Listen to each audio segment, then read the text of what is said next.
नमस्कार। अगले हफ्ते की तैयारी में आपका स्वागत है। आपके साथ मैं हूं मानसी दवे। और लास्ट ट्रेडिंग वीक जो है लंबा रहा। जी हां, क्योंकि मच अवेटेड इंपॉर्टेंट अनाउंसमेंट जो कि काफी इंपॉर्टेंट हो जाता है बिजनेस न्यूज चैनल्स और मार्केट पार्टिसिपेंट्स के लिए, जो कि था बजट। सरकार का केंद्रीय बजट पेश होता हुआ दिखा 1 फरवरी को, जो कि रविवार का दिन था। रविवार होने के बावजूद भारतीय बाजार भी खुले और बजट भी पेश हुआ। और ठीक उसी के बाद एक बड़ा अनाउंसमेंट था ट्रेड डील। जी हां, इंडिया और यूएस के बीच टैरिफ को लेकर जो लेटेस्ट क्लैरिटी आती हुई दिखी और जो बात बनती हुई दिखी, प्रधानमंत्री नरेंद्र मोदी जी की एक तरह से कह सकते हैं तारीफ भी करते हुए नजर आए डोनाल्ड ट्रंप। और उन्होंने उन्हें टफ नेगोशिएटर भी बताया। भारत के लिए वो दिन जो है ट्रेड डील पर ये जो क्लैरिटी आती हुई दिखी, एक अपडेट आता हुआ दिखा, उस दिन मार्केट ने काफी एंजॉय किया। और उसके बाद लास्ट 2 ट्रेडिंग सेशन यानी कि गुरुवार और शुक्रवार के ट्रेडिंग सेशन में वापस से कह सकते हैं वॉलेटिलिटी, उतार चढ़ाव हावी होते दिखे। ऐसा नहीं था कि ये 2 ही इंपॉर्टेंट इवेंट्स थे, पूरा हफ्ता जो था काफी इवेंट बैक था। लास्ट ट्रेडिंग सेशन यानी कि शुक्रवार के सेशन में भी आरबीआई की क्रेडिट पॉलिसी और क्रेडिट पॉलिसी के बाद एक इम्पैक्ट आता हुआ दिखा, क्योंकि एज एक्सपेक्टेड ब्याज दरों में कोई बदलाव नहीं होते हुए दिखे। रेपो रेट बिना बदलाव के 5.25% पर कायम रखा गया और मॉनेटरी पॉलिसी में न्यूट्रल रुख जो है वो भी बरकरार रखा गया। सो बजट, उसके बाद ट्रेड डील पर अनाउंसमेंट एंड डेवलपमेंट और फिर क्रेडिट पॉलिसी, काफी इंपैक्टफुल और एक्टिव हफ्ता रहा ये। ढेर सारे इकोनॉमिक इंडिकेटिव एक्शन और इस बीच नतीजों का सिलसिला तो लगातार चल ही रहा था। ऐसे में पूरा हफ्ता लंबा कटा। आने वाले हफ्ते के लिए किस तरह आपको स्ट्रैटेजी बनानी चाहिए, रणनीति क्या होनी चाहिए, बाजार में क्या इंपॉर्टेंट ट्रिगर्स हैं जो कि यहाँ से आगे वॉच आउट आपको करने हैं, इन सभी मुद्दों पर बातचीत करने के लिए हमारी ये खास पेशकश अगले हफ्ते की तैयारी। हमारे साथ बाजार के जो 2 जाने माने दिग्गज जुड़ गए हैं, आइए उनका स्वागत करते हैं। मेरे साथ लक्ष्मीकांत शुक्ला जी हैं और गौरांग शाह जी भी हैं। जेंटलमैन, बहुत स्वागत है आपका 18 आवर्स स्वदेश पर। आप दोनों का ही अपना समय देने के लिए बहुत शुक्रिया। गौरांग सर, शुरुआत आपसे करेंगे। जैसे अभी मैं बता रही थी, काफ़ी इवेंट फुल रहा पूरा हफ्ता और काफ़ी लंबी पारी भी खेली हम सब ने। शनिवार से लेकर जो कामकाज शुरू किया था, रविवार के दिन भी हम काम कर रहे थे और टूवर्ड्स द एंटायर वीक। अब यहाँ से आगे कैसे करवाएंगे तैयारी सर? बहुत बहुत धन्यवाद मानसी जी, आपका इस मंच पर आमंत्रित करने के लिए। सभी को प्रणाम। लक्ष्मीकांत जी को, आपको और 18 आवर्स स्वदेश के दर्शकों को हमारा प्रणाम और शुभ दिन हमारे तरफ से। तो देखिए, मेरे ख्याल से कभी कभी ऐसा होता है मानसी जी के जरूरत से ज्यादा काम करना पड़ता है हमें, जब कोई ऐसा बजट रिलेटेड कोई इवेंट होता है तो मेरे ख्याल से, और अनिवार्य भी था क्योंकि शेयर बाजार काफी नजदीक से जुड़ा हुआ है बजट के साथ।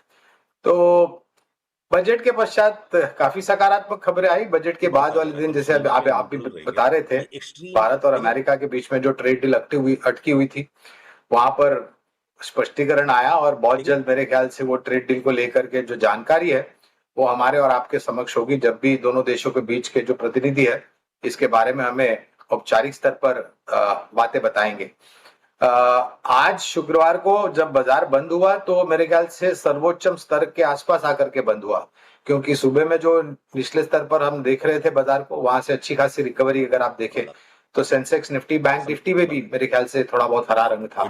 तो यही है कि बस अब ऊपर की तरफ दायरा सीमित हो जाता है 25,800 और 26,000 के बीच में, नीचे की तरफ 25,500 और 25,400। तो एक बड़ा दायरा है जिसके बीच में कामकाज करता है बाजार।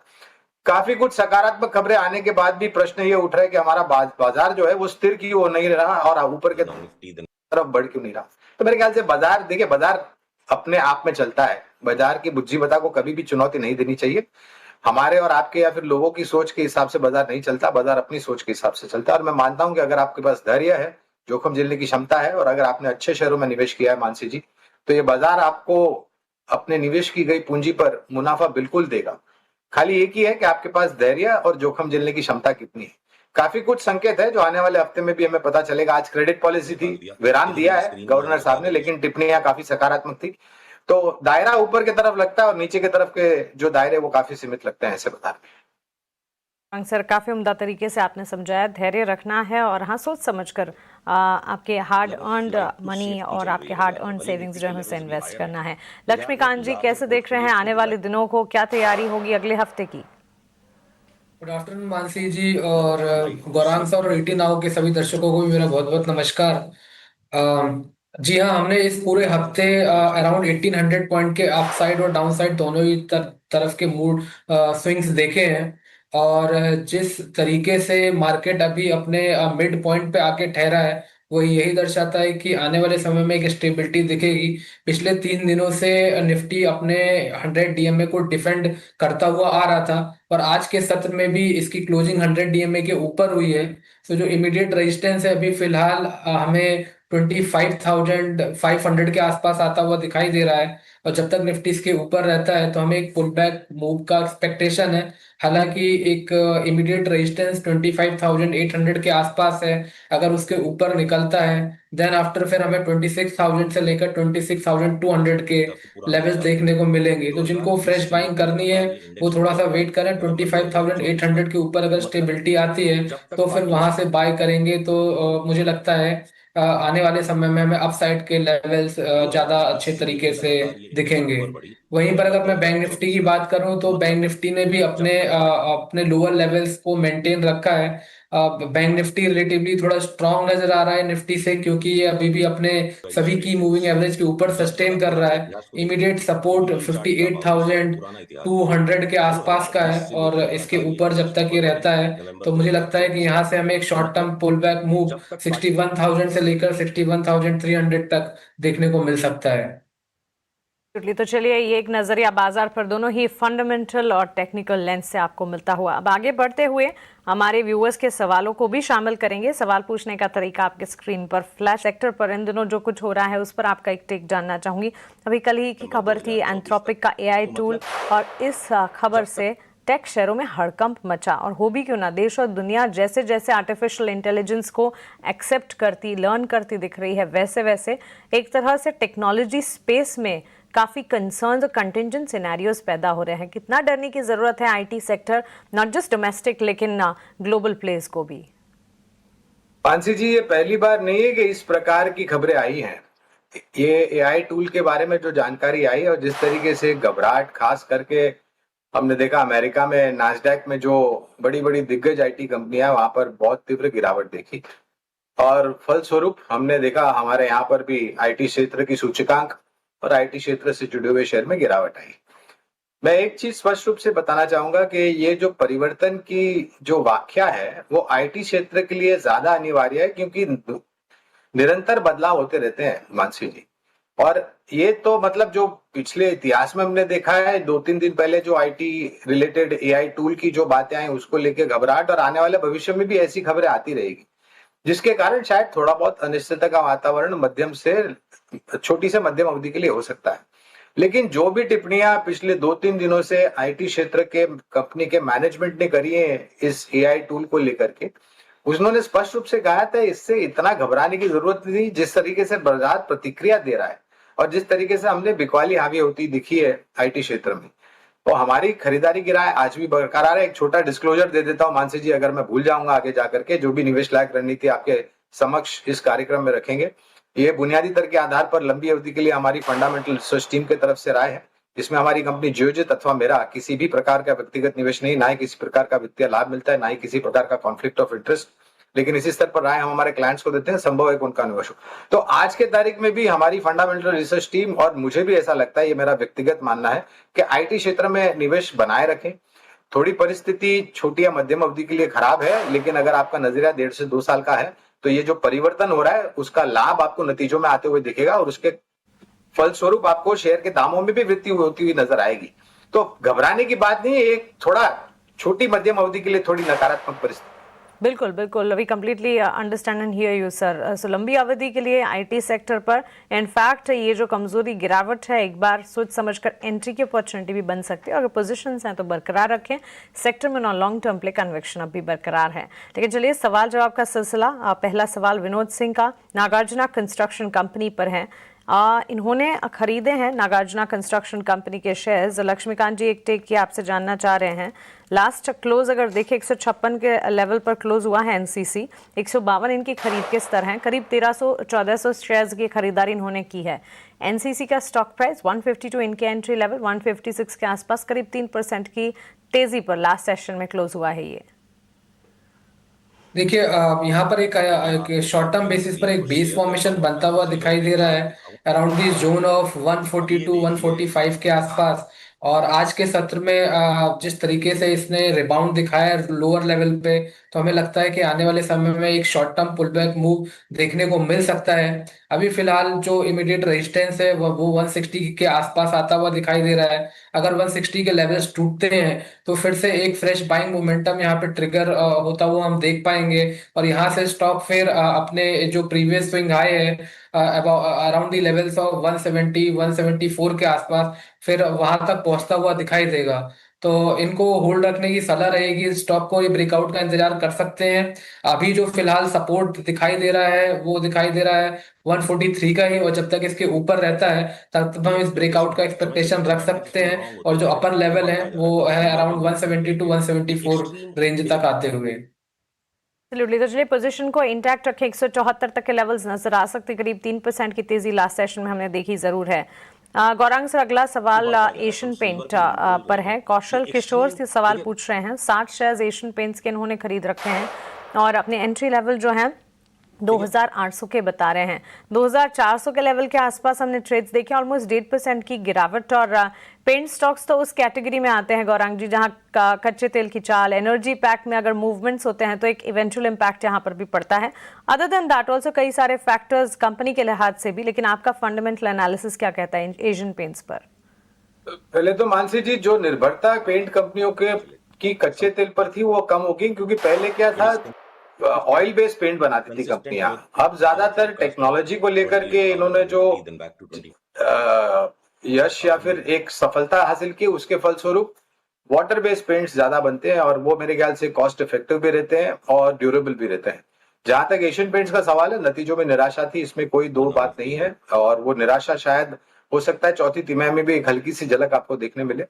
निराशा तिमाही नतीजों में थी, इसी के लिए ये शेयर गिर करके 2400 के पास आसपास काम कर रहा है। इनके पास शेयर की संख्या कम है। अगर निवेश लायक पूंजी है तो 2800 पे इन्होंने खरीदारी की है। मौजूदा सर करीबन 2400 के आसपास। थोड़ी बहुत संख्या में ये और जोड़ सकते हैं अगर निवेश लायक पूंजी है, तो जितने शेयर्स है उनके पास आधी मात्रा में और जुड़े ताकि इनका निवेश का स्तर नीचे आ जाए। और लंबी अवधि के लिए हमारा नजरिया सकारात्मक है एशियन पेंट्स के ऊपर। ये एक प्रॉक्सी प्ले भी है मानसी जी। जहां तक रियल एस्टेट सेक्टर की रिकवरी का भी अगर आप प्रश्न पूछे तो रियल एस्टेट सेक्टर अच्छा करता है तो पेंट, पाइप, सैनिटरी फिटिंग्स वगैरह वगैरह, होम डेकोर जैसी जो कंपनियां हैं वो भी सकारात्मक रुझान लेकर के आई। एक्टिंग प्ले है और इन तमाम पर नजर भी होनी चाहिए। ये हो गया एक नजरिया। कौशल जी आपके लिए एक और सवाल, शहनाज का सवाल है ITI लिमिटेड पर। इन्होंने ITI लिमिटेड के शेयर्स खरीदे हैं। लक्ष्मीकांत जी, एक बार तो पहले इस स्टॉक पर नजर डाल लेते हैं। हमने लास्ट 300 के इर्द गिर्द ही इसे रेंज होता हुआ देखा है और बिकवाली का दबाव नजर आया है पिछले कुछ सेशंस में। 290 के लेवल्स पर यह स्टॉक क्लोज हुआ है। इन्होंने 468 के स्तर पर खरीदारी की है, लेकिन इनकी खरीद से आधा होता हुआ ऑलमोस्ट ये स्टॉक 141 शेयर्स इन्होंने खरीदे हैं 289 के लेवल्स पर। ITI लिमिटेड पर टेक्निकल एनालिसिस क्या राय यहां से आगे होगी? देखिए अभी भी स्टॉक्स में मल्टीपल हर्डल्स बने हुए हैं। अभी भी इस स्टॉक के जो प्राइजेस हैं वो अपने बेरिश क्रॉसओवर के नीचे ही सस्टेन कर रहे हैं। और ये जो बेरिश क्रॉसओवर है वो 50 और 200 DMA के आसपास बनता हुआ दिखाई दे रहा है। तो अभी भी मल्टीपल हर्डल्स हैं। जब तक स्टॉक 310 के ऊपर सस्टेन नहीं होता है तब तक यहाँ पर फिर से सेलिंग प्रेशर देखने को मिल सकता है। हालांकि एक सपोर्ट है 275 का। मुझे लगता है कि आने वाले समय में ये सपोर्ट्स टूट सकते हैं। अगर 275 के नीचे की क्लोजिंग मिलती है तो यहाँ पर हमें फर्दर वीकनेस देखने को मिलेगी। उस दौरान ये स्टॉक मुझे लगता है वहां से 255 तक के लेवल तक फिसल सकता है। तो ओवरऑल जो सेंटीमेंट है थोड़े वीक नजर आ रहे हैं। अगर इसकी क्लोजिंग 275 के नीचे होती है तो इस स्टॉक से एग्जिट करना ही बेहतर रहेगा। आप निकलने के बारे में सोचें, लेकिन स्ट्रैटेजी फॉलो कीजिए जो हमारे एक्सपर्ट आपको बता रहे हैं। गौरांग सर, दो सवाल फार्मा प्ले को लेकर हैं। एक शंकर अग्रवाल का नैटको फार्मा पर 20 शेयर्स की खरीदारी 900 के स्तर पर उन्होंने की है, और दूसरा इम्तियाज मेनन का सिप्ला के 400 शेयर्स 1518 पर खरीदे हैं। पिछले कुछ दिनों में गौरांग जी अब फार्मा स्पेस ने मानो गिरावट में भी जिस तरह से डिफेंसिव का रोल वो निभाता है, निभाने की कोशिश की जरूर है लेकिन निभा पाया नहीं है। फार्मा, हेल्थ केयर, डायग्नोस्टिक, अब तो कई सारे सब सेगमेंट्स हैं। सवाल नैटको फार्मा सिप्ला पर है, आपके फंडामेंटल एनालिसिस बताएं। मानसी जी, दोनों पर ही सकारात्मक नजरिया है लंबी अवधि के लिए, और निवेश बना करके चले, ये हमारी राय है। और अगर आपने ऊपरी स्तर पर लिया है और निवेश लायक पूंजी है तो इस गिरावट का लाभ उठा करके आप जोड़ सकते हैं। देखिए, दिक्कत यह है कि सिप्ला पर कुछ खबरें आई थी जो कि थोड़ी बहुत नकारात्मक थी, उसके कारण ये करेक्शन आता हुआ दिखा है। लेकिन ये पूरा क्षेत्र जो है फार्मा क्षेत्र का है, अगर आप बात करें तो देखिए स्थानीय मार्केट में तो बहुत बड़ी अपॉर्चुनिटी है। अमेरिका में अनिश्चितता वातावरण था, जो नीतियों की घोषणा राष्ट्रपति ट्रंप ने की थी वो भी अब धीरे धीरे करके दूर हो रही है। अमेरिका को छोड़ करके बाकी अन्य देशों में भी भारतीय फार्मास्यूटिकल कंपनियां बहुत अच्छा कामकाज कर रही है। छोटी या मध्यम अवधि के लिए खबरों के आधार पर थोड़ा बहुत दबाव हो सकता है, लेकिन लंबी अवधि के लिए दोनों पर निवेश बना करके चले, और अगर निवेश लायक पूंजी है तो गिरावट का लाभ उठा करके और जोड़े। चलिए, अगर आपके पास कैपेसिटी और एपेटाइट है तो गिरावट में एंट्री अपॉर्चुनिटी भी ढूंढी जा सकती है, और अदरवाइज अगर पोजीशन है उसे इंटैक्ट रखें। आपका जो नुकसान है वो खरीदारी की तरफ बदलेगा ज़रूर। अच्छी खासी मूवमेंट और क्वालिटी स्टॉक स्क्रिप्ट्स आपने ली हैं तो यहाँ से फर्दर अप मूव दिखेगी। एक सवाल है रत्न हंसराज का, लक्ष्मीकांत बजाज हाउसिंग फाइनेंस पर, और उन्हीं का ओलेक्ट्रा ग्रीन टेक पर भी है। बजाज हाउसिंग फाइनेंस के 200 शेयर्स इन्होंने खरीदे हैं, 141 अपने एंट्री लेवल ये बता रहे हैं। ओलेक्ट्रा ग्रीन टेक के 20 शेयर्स 1890 के लेवल्स पर भी कुछ ही दिन पहले ओलेक्ट्रा ग्रीन के नतीजे भी आए थे। रेवेन्यू ग्रोथ में करीब 28% का इजाफा था, कामकाजी मुनाफे में भी अच्छी खासी ग्रोथ देखने को मिली थी, और उसी के चलते स्टॉक में हमने एक अच्छा खासा मूव भी देखा था। बजाज फाइनेंस में भी अच्छा खासा एक्शन है। लास्ट ट्रेडिंग सेशन में हालांकि ओलेक्ट्रा ग्रीन टेक में करीब 2.25% की गिरावट के साथ लूजिंग देखी हमने 1022 के लेवल पर। इनकी खरीदारी 1890 की है, ऊंचे स्तर की खरीदारी है, तो नुकसान भी झेल रहे हैं। क्या राय होगी? ओलेक्ट्रा ग्रीन अभी भी अपने डाउन ट्रेंड में ही ट्रेड करता हुआ दिखाई दे रहा है। हालांकि पिछले हफ्ते में एक शॉर्ट टर्म रिबाउंड देखने को मिला था, पर जैसे स्टॉक अपने प्रीवियस हर्डल के पास पहुंचा अराउंड 1140 के आसपास, तो देन आफ्टर फिर से हमें यहाँ पे सेलिंग प्रेशर देखने को मिला है, और पिछले 4 दिनों से यहाँ पे लोअर टॉप लोअर बॉटम का फॉर्मेशन बनता हुआ नजर आ रहा है। तो मुझे लगता है कि यहाँ से भी सेलिंग प्रेशर बढ़ सकता है। अब जो इसका जो नेक्स्ट सपोर्ट है वो 965 के आसपास आता हुआ दिखाई दे रहा है। अगर उसके नीचे फिसलता है तो वहां से हमें फिर से सेलिंग प्रेशर देखने को मिलेगा। फिर जो नेक्स्ट लेवल है वो 910 900 के आसपास दिखाई दे रहे हैं। तो अगर यहाँ से एग्जिट हो जाएंगे तो इनके लिए ज्यादा बेहतर रहेगा। वहीं पर इनका जो दूसरा सवाल था बजाज हाउसिंग लिमिटेड का, तो यहाँ पर भी एक शॉर्ट टर्म रिबाउंड तो देखने को मिला है, बट अभी भी ये जो स्टॉक है अपने मेजर हर्डल के नीचे ही ट्रेड करता हुआ दिखाई दे रहा है। मुझे लगता है बजाज हाउसिंग फाइनेंस लिमिटेड में भी 100 रुपीज का एक अच्छा खासा रेजिस्टेंस है। ये जब तक इसके नीचे रहता है तब तक इसमें सेलिंग प्रेशर बना रह सकता है। जी। और अगर ये अपना जो लोअर लेवल है 80 का, सॉरी आप बजाज फाइनेंस के बारे में आपने पूछा, बजाज हाउसिंग लक्ष्मीकांत जी। हाँ, तो और साथ बजाज साथ आप हाउसिंग, अपना वीआईपी शेयर भी बता दीजिएगा लक्ष्मीकांत जी। जी हाँ, सो बजाज हाउसिंग फाइनेंस अभी भी 100 लेवल के नीचे सस्टेन कर रहा है। जब तक ये नीचे ट्रेड करता रहेगा तब तक यहाँ पे सेलिंग प्रेशर बनेगा, और 87 के लेवल टूटते हैं तो यहाँ से हमें और गिरावट देखने को मिल सकती है। तो यहाँ पर भी हमारी इनसे एग्जिट रखने की सलाह रहेगी। वीआईपी शेयर में 2 स्टॉक्स हैं, वो बाय साइड के रिकमेंड बाय साइड की ओर रिकमेंड हम करेंगे। सबसे पहला है क्यूमिंस इंडिया। क्यूमिंस इंडिया में हमें लोअर लेवल से कल के सेशन में बाइंग देखने को मिली थी, और आज के सेशंस में भी यहाँ पर हमें एक अपटिक देखने को मिल रहा है। स्टॉक्स अभी अपने सभी की मूविंग एवरेज के ऊपर सस्टेन कर रहा है, तो मुझे लगता है कि फॉलिंग ट्रेंड लाइन का ब्रेकआउट आने वाले समय में देखने को मिलेगा। करंट लेवल से भी इसको बाय किया जा सकता है क्योंकि रिस्क रिवॉर्ड रेशियो फेवरेबल है। जिसको हमें बाय करना है अराउंड 4340 टू 4350 के आसपास, और इसमें जो हमारा स्टॉप लॉस होगा वो रहेगा 4200 का, और टारगेट होंगे हमारे 4600 के। ठीक है। और दूसरा, हाँ जी बताइए। दूसरा जो स्टॉक है वो है हमारा मैक्स फाइनेंशियल सर्विसेज। यहाँ पर मैक्स हेल्थ में हमें एक V shape kind of recovery देखने को मिली है, तो मुझे लगता है कि यहाँ पर भी अपसाइड के मोमेंटम देखने को मिल सकते हैं। हमारा जो टारगेट है यहाँ पर मैक्स हेल्थ फाइनेंशियल में 1110 का, और हमें स्टॉप लॉस मेंटेन रखना है 1005 का। जी गौरांग सर, क्विकली आप भी बता दीजिए अपने वीआईपी शेयर्स। बुनियादी दर के आधार पर 2 विकल्प है मानसी जी। पहला है फोर्टिस हेल्थ केयर, जहां पर 1150 के लक्ष्यांक है, अनुमानित लक्ष्यांक मैं आपको बता रहा हूं। और दूसरा है निजी क्षेत्र की दिग्गज बैंक आईसीआईसीआई बैंक, जहां पर 1650 के लक्ष्यांक है। दोनों ही लंबी अवधि के लिए इस तरह से शुरुआत कीजिए और गिरावट पर जोड़ते जाएं। बिल्कुल गौरांग जी, लक्ष्मीकांत जी, बहुत शुक्रिया आपका हमारे साथ जुड़ने के लिए और बाजार पर अपनी रणनीति हमें बताने के लिए। इसी के साथ अगले हफ्ते की तैयारी में इतना ही। एक छोटे से ब्रेक के बाद